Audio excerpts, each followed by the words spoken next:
Jumbo guys, our under umbrella crested cockatoo.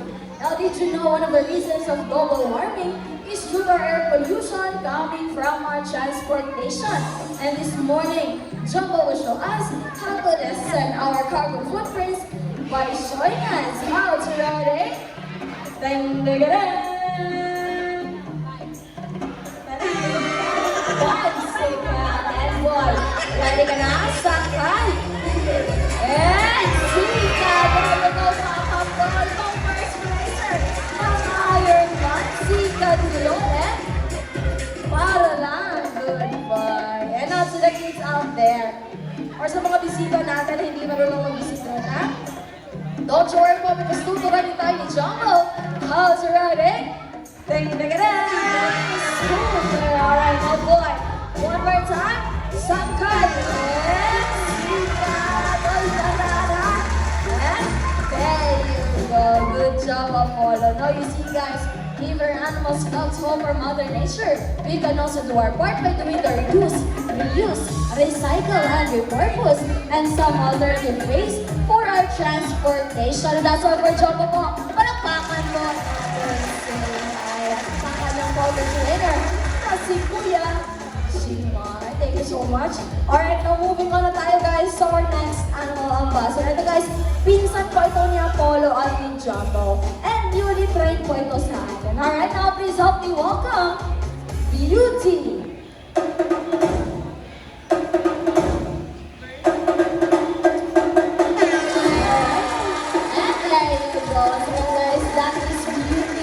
Our sulfur crested cockatoo with a scientific name of Kakatua gaireta, and they can be found in New Guinea and Indonesia. Now guys, sulfur crested cockatoos leave their crest as an indication if they are happy or mad. Also, sulfur crested cockatoos leave their crest and spread their wings as part of their courting ritual or pangliligaw sa mga babaeng kakatoo. And this is also an act of the discouragement ng mga babaeng kakatoo sa mga nanliligaw sa kanila. And this morning guys, Beauty will show us their courting ritual. Now Beauty, are you ready, girl? And spread your wings. And there you go. Alright, our time, Beauty, mga nabitin sila Beauty. Isa pa, and there you go. And guys, as part of Beauty's enrichment, kakatoos often look around in branches to ease their boredom or to play around. Now Beauty, anong ginagawa natin pag nababagot? And ikot, ikot. So that is their natural behavior for them. Ginagawa talaga nila yan pag sila ay nababagot. And of course, lastly, since Beauty here is also a cockatoo, which means they have a zygodactyl feet. And ipapakita din yung Beauty ang kanyang zygodactyl feet in action. Now, Beauty, please show us your zygodactyl feet. And here are. Siyempre guys, and there you go. And that's all for Beauty guys. Palakpakan po natin. Dami na namang talent, girl. Thank you so much, Beauty. At syempre, kay Kuya Michael din. And guys, here in Davao Crocodile Park in Zoo, we have 4 species of cockatoos po. First is the sulfur crested cockatoos, which is a Beauty. Second is the umbrella crested cockatoos, which is in Apollo and in the Jumbo. Third is the black pump cockatoos. And fourth is the Mulukan cockatoos po. Alright, let's proceed now to our next animal ambassador. Ito guys, 3-in-1 po ito. But before that, I have a question, okay? First question. What animal is believed to have 9 lives? Cats. Pusa. Sa Bisaya pa?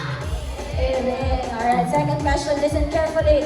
If Mickey's mouse, Donald is dog, what kind of animal is Winnie? Anong klaseng hayop si Winnie? Bear. Ba't may nanay ako nagsabi ng poo? Alam, may poo ba na hayop, guys? Anong klaseng hayop si Winnie? Bear. Ayun. Walang poo na hayop, guys, ha? Alright, last question. Sige, ano namang klaseng hayop ang kamukha ng katabi nyo ngayon? Alam mo, hindi ko na sabi nun, ha? Di joke lang po, but you are correct guys. So our next animal ambassador. It has a face of a cat, a body like a bear, and a very impressive teeth like a monkey na may record section to your left side.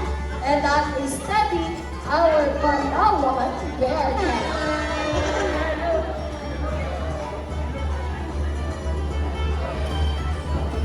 Alright, once again, ladies and gentlemen, that is Teddy, our Palawan bear cat with the signs of the name of Tictis Binturong, or locally known as Binturong.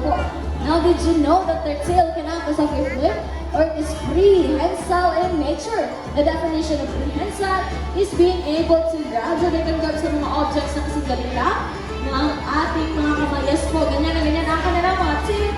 Same sa mga monkeys, yan ipapakita yan ni Teddy this morning. So now, Teddy, go to your spot na boy.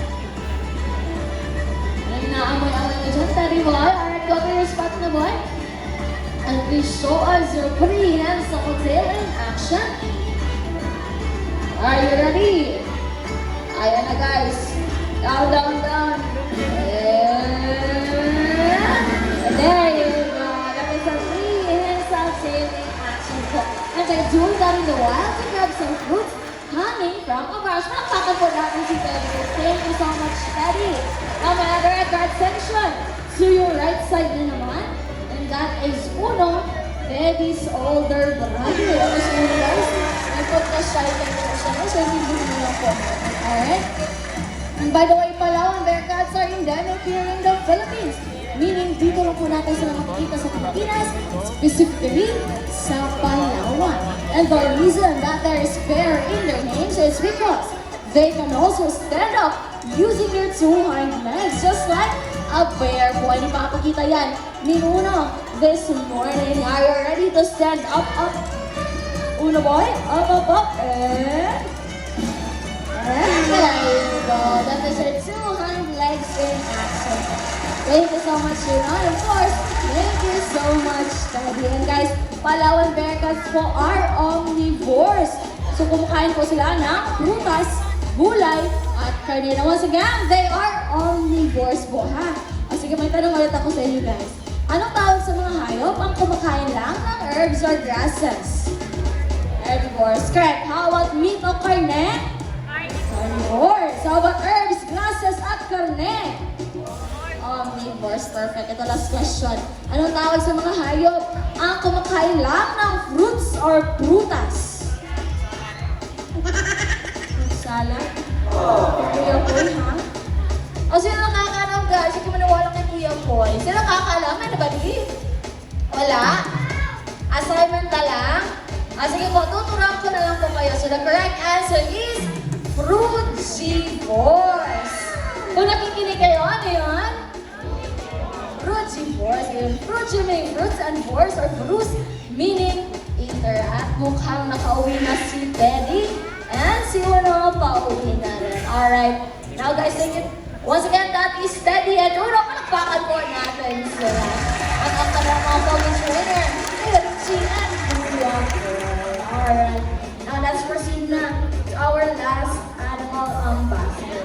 Kung sa may naantok dyan, mawawala talaga yung antok ng guys. Ano po yung tinitilian at kinakikiligan ng maraming kababaihan? The fan favorite.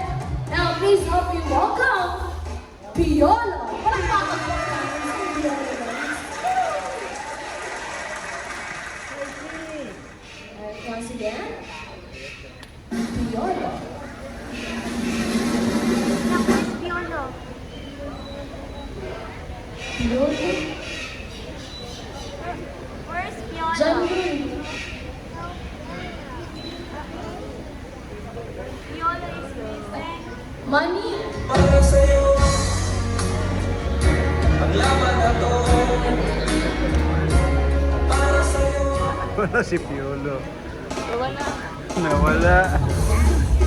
Nangligaw Once pa. again, uulit-ulitin po namin sasabihin sa inyo na we are still working with wild animals. As much as we want to train them, we don't want to change their behavior po. At yung nga sabi ng ating mga trainers, wala daw po si Piolo sa likuran at nakatakas daw po. Please check under your seats daw, Ben. Kung guys, sino mo na po hanapin si Piolo. magsabi lang kayo dyan?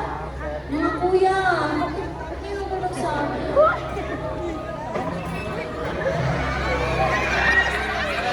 Andiyan ba?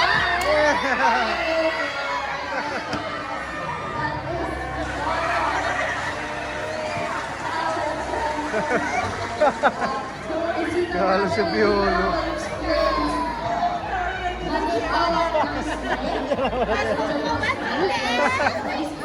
Kala ko si Piolo. Wag lang po, hawak lang si Kuya Dexter.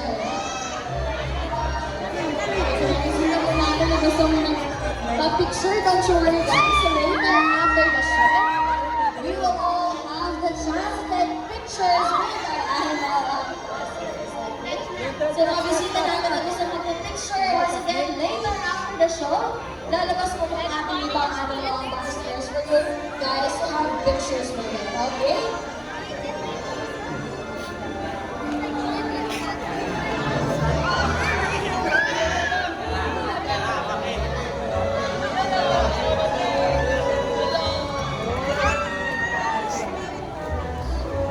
Alright, thank you so much, Kuya Dexter, for finding Fiona Wall.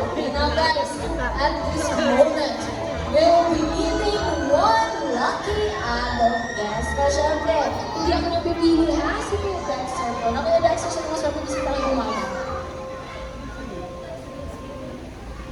Ayun na si Ma'am na tinuturo ni Kuya G. Yes, Kuya. Ayun na, Ma'am, palakpakan natin si Ma'am, guys. Mag-picture na, we promise you. Already trained na po ito si Piolo, no? So, sanay na po ito. You don't have that. You have nothing to worry about, okay? Alright, ayun na, Ma'am. Palakpakan natin si Ma'am, guys. Paraganahan sila. Let's go na lang daw. So, again, already trained na po ito si Piolo, ha? So, wala na tayong dapat ipagkakalala. Okay? Alright, now, Ma'am, dito tayo na. Conquer your fears. So, sige, dito tayo sa harap. Alright. Sige po. Alright, no, Ma'am. Siyempre, guys, before we meet Piolo, let's get to know her first. Okay, nahin natin si Ma'am. Ma'am, what is your name and where are you from po? Faye from Taytay Rizal. Oh, Ma'am, let's go to Taytay Rizal. Palakpakan natin si Ma'am. Alright, Ma'am, okay? Follow lang ang instructions ni Kuya Dex. Sige, Ma'am, don't you worry. Already trained na po yan si Piolo, ha? Sige, hawakan natin si Piolo. And there you go. Alright, so once again po, this is Piolo, our gentle giant, ang ating Burmese python with a scientific name of Python BB Tatus. They are the third largest species of snakes in the world, and they can get up to 24 feet long and can weigh around 90 kilograms. So si Piolo, here may kabigatan na around 9 to 15 kilograms. Alright, now Ma'am, sino kasama natin? Who are you with? Sino kasama natin, Ma'am? Ayun sila kasama natin, Ma'am, friends? Oh, ayun sila kasama kayo, Ma'am. Sige po, please take a lot of beautiful pictures for Ma'am, please. Ma'am, tingnan sa camera, Ma'am. Show us your Valentina pose. Sige, tingnan sa camera. Pang Andrew story. Pang Facebook story ng Agri Reels. And guys, don't you worry po. Non-venomous po ang aming mga ahas, ha? So, ibig sabihin, hindi po nakakamatay ang kanilang kagat. But they are constrictors, meaning, sa kanila yung pagkain bago lalamunin ng botong kumain ng kuya. Ay, walang kain. Naku, joke lang. Alright, now, Ma'am, please take a lot of beautiful pictures. Ay, ala guys, upon checking the time, sumobra na po kasi kami sa aming show, and yung mga trainers natin, hindi pa po nakapag-merienda. Okay lang, babalik kami after 15 minutes. Mag-break lang po kami, sadali lang po ha. Alright, no, Ma'am? Balik lang po kami after 15 minutes, ha? Alright, thank you so much. Mabuhay po.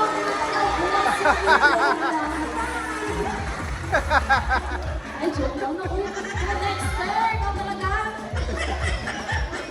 Okay ka lang, Ma'am?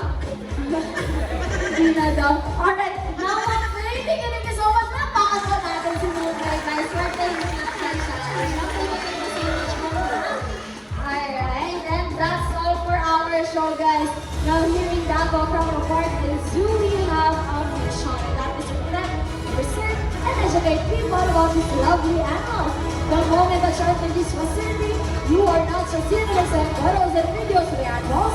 You are already helping us with our mission. That's why a round of applause for ourselves. Thank you so much po.